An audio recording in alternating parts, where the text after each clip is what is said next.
রাধে রাধে বন্ধুরা, তোমরা সবাই কেমন আছো? আশা করি ভালো আছে। সেদিন গরানহাটে গিয়েছিলাম, গরানহাট থেকে সিটি গোল্ডের এই গহনাগুলো নিয়ে এসেছি আমার রাধা মাধবের জন্য আর কৃষ্ণের জন্য। এটা একটু সাবেকিয়ানা ডিজাইন পছন্দ করেছি, পয়সা পয়সা ডিজাইন, এগুলো আগেকার দিনের, এগুলো আমার খুব ভালো লাগলো তাই এনেছি। আর দুটো নিয়ে এসেছি, একটা রাধা মাধবের জন্য আর একটা কৃষ্ণের জন্য। দু রকমের ডিজাইনই নিয়ে এসেছি যাতে ঘুরিয়ে ফিরিয়ে পরানো যায়।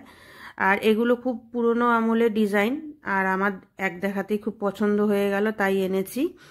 আর এগুলোকে বলে হচ্ছে গোলাপ বাউটি, একটু ডিজাইনটা অন্য রকমের, ফুল ফুল মতন, সেই জন্য এটাকে নাম দিয়েছে গোলাপ বাউটি, ওনারা যা বললেন আর কি। নিয়ে এসছি। আরও এনেছি হচ্ছে কোমর বন্ধনী, কোমর বন্ধনীটা একটু চওড়া দেখে নিয়ে এসেছি। আর একটা আমার আছে ঘরে, সেই জন্য একটাই নিয়ে এলাম। এটা হচ্ছে বাঁশি, কৃষ্ণের বাঁশি, খুব সুন্দর দেখতে, মিনে করা কাজ। আর নিয়ে এসেছি হচ্ছে টিকলি, রাধা মায়ের জন্য টিকলি এনেছি, খুব সুন্দর দেখতে হয়েছে দেখো গহনাগুলো।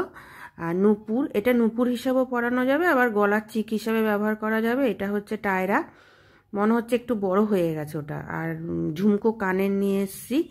আরও অনেক ধরনের কোয়ালিটির জিনিস এনেছি, সেগুলো পরে দেখাবো।